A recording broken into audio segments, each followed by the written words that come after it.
വെളിയങ്കോട് അന്ത്യവിശ്രമം കൊള്ളുന്ന ഉമ്മർ ഖാദി, വെളിയങ്കോട് അദ്ദേഹത്തിന്റെ പള്ളി പൂവാറുണ്ട്. ആ ഉമ്മർ ഖാദി ഇപ്പോഴത്തെ ചെരുപ്പല്ല, നമ്മുടെ മെരിയടി ഒരു വഴിയുണ്ടാവും കയ്യിൽ. 12 ശിഷ്യന്മാരുമായി ഇന്നത്തെ ചങ്ങരങ്ങളും പാടത്തെ കൂടെ നടന്നു വരുമ്പോൾ തിരിഞ്ഞു നിന്ന് പറഞ്ഞു, ഈരാനി ഉസ്മാനെ നാളെ നമുക്ക് പ്രഖ്യാപിക്കണം, നികുതി കൊടുക്കാൻ പാടില്ല ബ്രിട്ടീഷുകാർക്ക്. അപ്പോൾ ഇന്ത്യയിലെ ഹിന്ദു മാത്രമല്ല, ഇന്ത്യയിലെ മുഴുവൻ ജനവിഭാഗങ്ങളും ഇന്ത്യൻ സ്വാതന്ത്ര്യ സമരത്തിന് വേണ്ടി പടപൊരുതിയിരിക്കുന്നു. കാരണം ഇതൊക്കെ ഈ തലമുറയ്ക്ക് പറഞ്ഞു കൊടുക്കാനുണ്ട്. ഈ കോട്ടയ്ക്കൽ ആര്യവിശാലയുടെ ചരിത്രം നിങ്ങൾക്ക് പറഞ്ഞറിയേണ്ടതായിട്ടുണ്ട്. ഇനി എവിടെയെങ്കിലും വിളിച്ചാൽ മതി, നടക്കാൻ വയ്യെങ്കിലും. അതുകൊണ്ട് മോൻ ചെയ്യുന്നതിലുണ്ടല്ലോ. എൻ്റെ സ്നേഹിതന്മാരെ മുഴുവൻ എറണാകുളത്തും ആലുവായിലും ഉസ്താദുമായി പരിചയപ്പെട്ട് കിടക്കുന്നവരൊക്കെ എൻ്റെ സ്നേഹിതന്മാരാണ്. ഇപ്പം ഞാൻ സർവരോടും പറഞ്ഞു, അവരൊക്കെ അറിയിക്കാനാണ്. ഇത് വിജയിക്കട്ടെ, ഈ മാനവമായിട്ട് വിജയിക്കണം.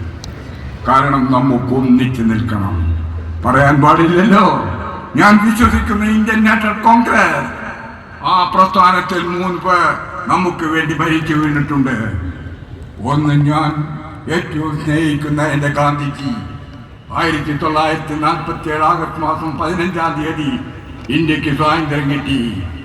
1948 ജനുവരി മാസം 30-ാം തീയതിയുടെ സായും സന്ധി ഹിന്ദു വർഗീയവാദിയായ ചെറുപ്പക്കാരനായ നത്തൂറാം ഗോഡ്സെ ഗാന്ധിയെ വെടിവെച്ച് കൊന്നു. ഗാന്ധിജി ഇന്ത്യൻ മണ്ണിൽ പിടഞ്ഞു മരിച്ചത് നമുക്ക് ഒന്നിച്ച് നിൽക്കാൻ വേണ്ടിയാണ്. 1984 ഒക്ടോബർ മാസം 31-ാം തീയതി ഞാൻ ഇന്ത്യൻ പാർലമെന്റിൽ അംഗമാണ്. 1984 ഒക്ടോബർ മാസം 31-ാം തീയതി അവസാനമായി ഇന്ദിരാഗാന്ധി പ്രസംഗിക്കുന്നു, എൻ്റെ അവസാനത്തെ തുള്ളി രക്തം ഇന്ത്യയുടെ ദേശീയ ഐക്യത്തിനും മതേതരത്വത്തിനും മതന്യൂനപക്ഷങ്ങൾക്ക് സംരക്ഷണം കൊടുക്കാൻ. അവിടെയാണ് ഞാൻ ഇപ്പോൾ നിൽക്കുന്നത്. മതന്യൂനപക്ഷങ്ങൾക്ക് സംരക്ഷണം കൊടുക്കണം, നമുക്കൊന്നിച്ച് ജീവിക്കണം. ഇനി ഇന്ദിരാഗാന്ധി അവസാനമായി ഭുവനേശ്വർ പ്രസംഗിച്ചു.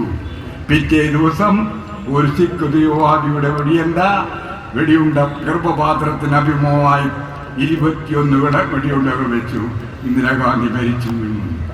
ഞങ്ങൾ രാജീവ് ഗാന്ധിയെ പ്രധാനമന്ത്രിയായി തിരഞ്ഞെടുത്തു. അദ്ദേഹം പൊന്നാനിയിൽ വന്നു, സകല തലത്തും വന്നു തെരഞ്ഞെടുപ്പിന് വേണ്ടി. അദ്ദേഹം 2 ദിവസം കഴിഞ്ഞപ്പോൾ മദ്രാസിൽ പ്രസംഗിക്കുമ്പോൾ ശ്രീ പെരുമ്പത്തൂരിൽ വെച്ച് ഒരു തിരുവോണ സ്ത്രീയുടെ ബോംബ് സ്ഫോടനത്തിനിരയായത്. ഒന്നിച്ച് നിൽക്കണം.